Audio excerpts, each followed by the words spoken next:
Al-Fatihah.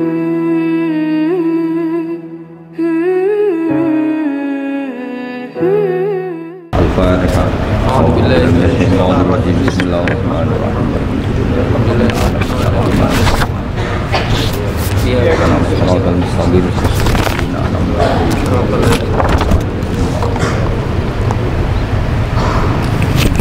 Bismillahirrahmanirrahim. Ini sesuai janji saya ngaji tentang am dan khos. An-naul khamisu wal arba'un fi amihi wa khosihi.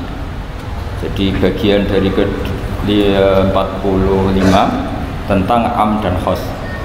Am artinya gini, satu lafaz yang maknanya itu mencakup apa saja yang bagian dari fardun min afrodi dzalikal am. Jadi kalau ada orang bilang ja'al insanu, datang manusia, berarti manusia siapa saja, bisa sukunya macam-macam, agamanya macam-macam, asal kecelok atau tersebut sebagai apa? Manusia. Nanti kaitannya tentang hukum. Saya baca ya. Al-amu lafdun yastaghriqu as-soliha lahu min ghairi hasrin. Jadi yang dikatakan am adalah satu pilihan kata yang siapa saja atau apa saja bisa masuk tanpa dibatasi. Di sini dicontohkan oleh Imam Suyuti, kulluman 'alaiha fan. Setiap yang berdomisili di bumi pasti nanti fanin, semuanya akan apa? Rusak atau akan apa?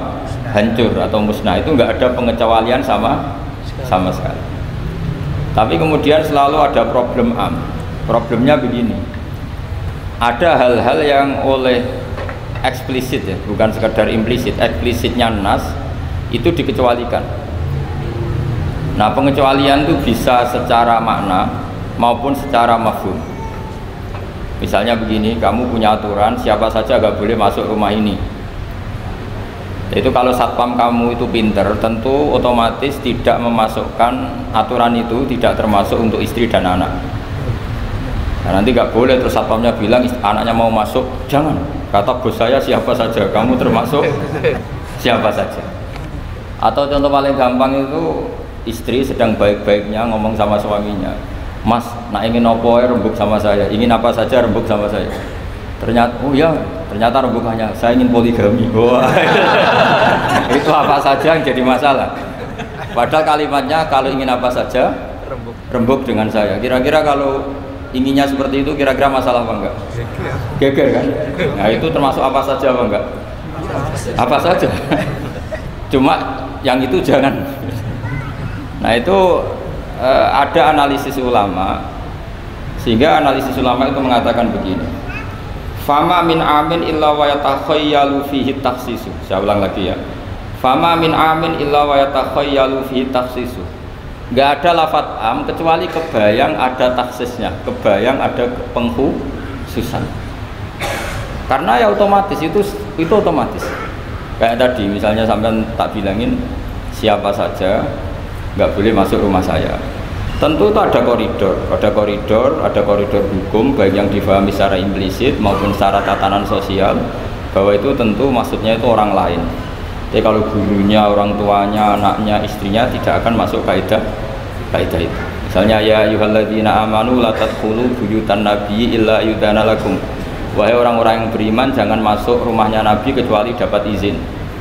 Tentu ayat itu bukan untuk Sayyidah Aisyah, bukan untuk Hasan Husain, bukan untuk Sayyidina Ali, bukan untuk Sayyidah Fatimah, karena mereka orang-orang yang otomatis boleh keluar apa? Masuk. Makanya itu nggak gampang ya, menyimpulkan hukum dari Al-Quran nggak gampang. Misalnya gini, wa ahallallahu bai'a, Allah menghalalkan jual beli. Tentu nggak pernah kebayang termasuk di situ adalah jual beli narkoba, jual beli yang menipu, jual beli yang merugikan orang. Jual beli ini contoh yang parah lagi ini, provokator ini.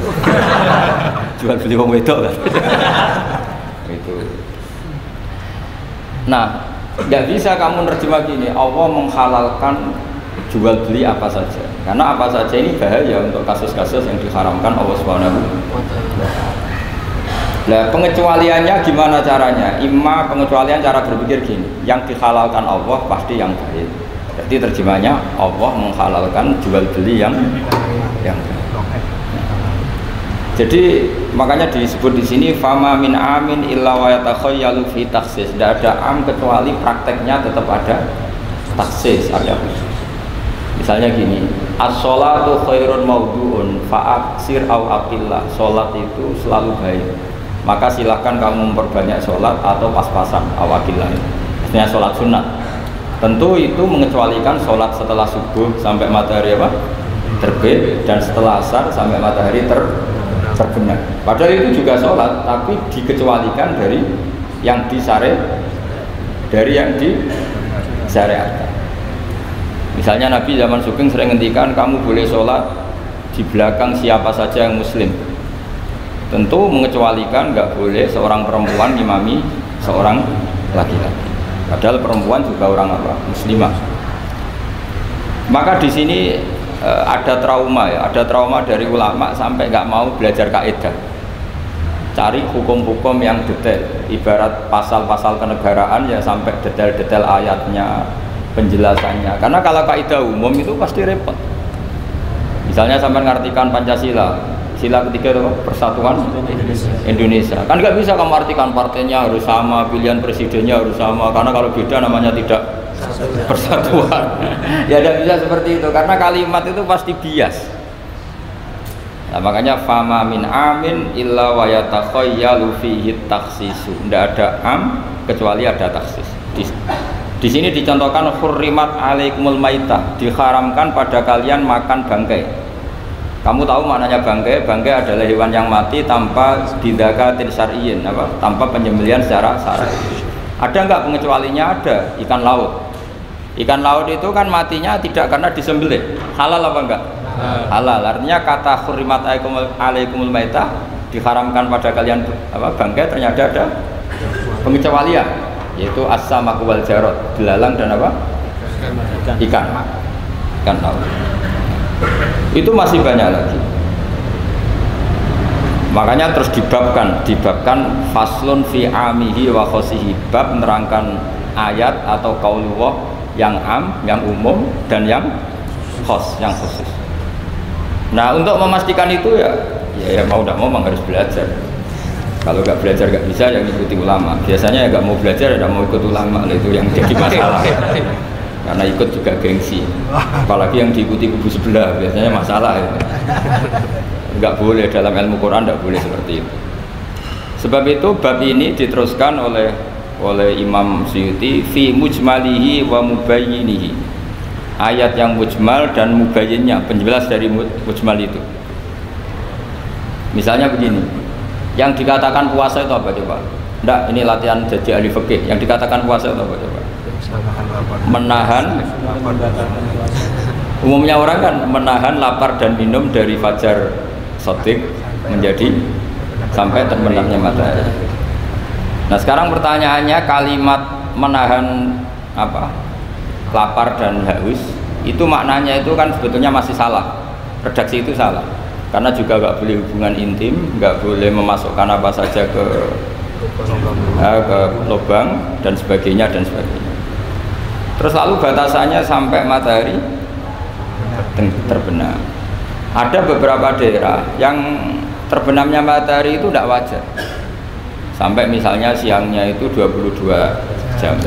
Atau kebalikannya, nggak ada matahari terbit, nggak ada matahari tenggelam kayak di kutub.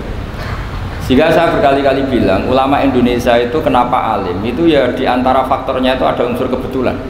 Sehingga dia katakan hoax. Coba kalau kamu jadi ulama di kutub, terus cerita, baca takrib di sana. Awal waktu sholat subuh itu dimulai dari tulul fajri shadiq sampai terbitnya matahari. Orang kutub mesti tertawa-tawa, mataharinya mana Bang?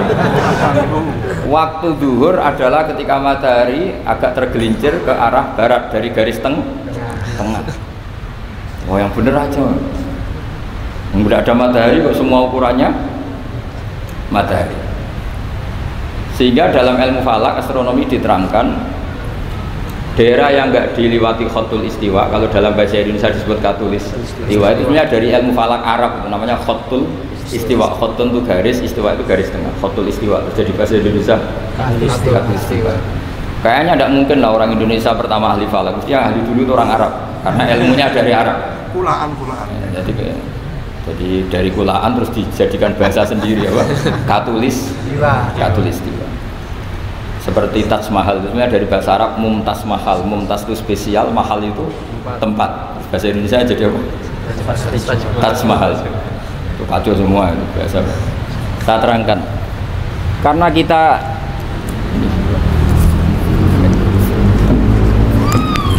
kita ngaji di Indonesia, kebetulan Indonesia termasuk daerah yang dilewati apa?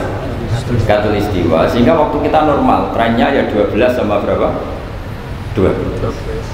Nanti ada masalah itu misalnya kamu tadi di kutub, lalu puasanya gimana? Apa dikonversi tetap polanya 16 jam, terus konversi per antar sholat itu kira-kira berapa apa? Jam. Taruh saja misalnya kamu sudah zuhur jam 12, ya trennya asarnya ya jam 3. Kan nggak mungkin habis zuhur jam 12 asarnya jam 1. Karena polanya tafawutnya antara zuhur dan apa? Asar itu 3 jam. Setelah zuhur sama asar sama maghrib polanya juga 3 jam. Maka yang seperti ini mau tidak mau harus ada pengecualian. Ketika Rasulullah misalnya ngendikan waktu asar itu khina yakunu dhillusya mislahu terus waqalilan misalnya. Waktu asar dimulai apa? Dhillusya mislahu. Jadi kalau sesuatu 1 meter bayangannya 1 meter. Nah pas lebih sedikit itu berarti sudah waktu asar. Kan gitu ukuran dulu kan nggak pakai jam ya. Terus habisnya waktu asar setelah matahari terbenam. Tentu dawuhnya Nabi seperti itu momentumnya di mana? Di daerah yang dilewati khotul istiwa. Karena yang tidak dilewati khotul istiwa tidak mengalami ada matahari terbit, terbenam dan zawalus syams. Makanya tadi izma min amin illa wa yatakhayyalu fi takhsis. Sudah ada tidak ada kaidah umum kecuali sebetulnya pasti ada khusus. Ya kayak tadi. Mas ki kepen opo tak dukung. Wah, tentu ya lawu yo ben wayo wis taqabbal wa minal padahal kalimatnya apa saja. Tapi jangan lagi-lagi tentang itu. Kamu nggak bisa bantah kan apa saja. Oh, udah seorang goblok kepahaman kan itu malah masalah besar. Sehingga di Quran itu selalu ada seperti itu. Misalnya ya sama lah, misalnya nikahi perempuan siapa saja yang kamu cintai. Ya tentu cinta yang kamu cintai itu tidak memasukkan ibu dan adik. Karena itu mahram apa? Pasti ada, orang pasti paham. Boleh menikahi perempuan siapa saja yang kamu cintai, asal muslimah, asal sholat. Secara kaidah asal muslimah asal sholat kan memasukkan ibu dan saudara kandung atau adik kandung. Tapi kan nggak kebayang dalam nikah seperti itu. Jadi otomatis ada istisna. Makanya ini perlu dicatat ya. Makanya jangan sering dalil ayatnya begini berarti memasukkan apa saja, tidak bisa. Izma min amin illa wa yatakhayyalu fihi takhsis. Nggak ada ayat umum kecuali prakteknya ada takhsis, ada kekhususan. Jelas ya? Apa saja? Misalnya gini, bohong itu haram. Ya pasti tidak semuanya. Ada bohong itu wajib. Ada perempuan dikejar-kejar sama begal mau diperkosa, terus sembunyi di rumah kamu. Kamu wajib jujur apa wajib bohong? Wajib jujur apa wajib bohong? Wajib bohong. Kalau kamu jujur namanya kebodohan.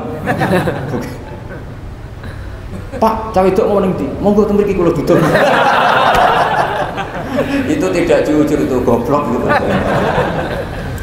Ya ingat ya kaidahnya ifma min amin illa wa yatakhayyalu fihi takhsis. Sudah itu aja dihafalkan, nanti sudah pinter sendiri. Sudah itu aja. Apa? Ifma min amin illa wa yatakhayyalu fihi takhsis. Enggak ada kaidah umum kecuali di situ tersimpan takhsis atau aturan-aturan khusus yang terkecualikan. Itu pasti, itu otomatis. Karena nggak kebayang bahasa itu mewakili semua, itu nggak kebayang. Misalnya ada pembantu mesti dibilangin gini sama penyalurnya, ya kalau disuruh majikan apa saja turutin ya, disuruh ngelayani ya saja apa turutin, terus ngelayani diranjang ya takut balap wa minamin bukan, tetap nggak bisa, kayak lafat itu nggak bisa. Kalau majikan kamu ingin apa saja turutin, tentu tidak memasukkan hal-hal yang dilarang agama. Itu juga misalnya mahasiswa, Muhammad dosen nurut ya perintahnya apa saja, ya apa saja yang dibolehkan, maksudnya bukan apa saja secara bebas. Nah itu di Quran juga gitu, kalau ada ayat apa saja sebenarnya di situ pasti ada apa? Taksis, ya jelas ya. Ifmamin amin illa wa yatakhayyalu fihi taksis.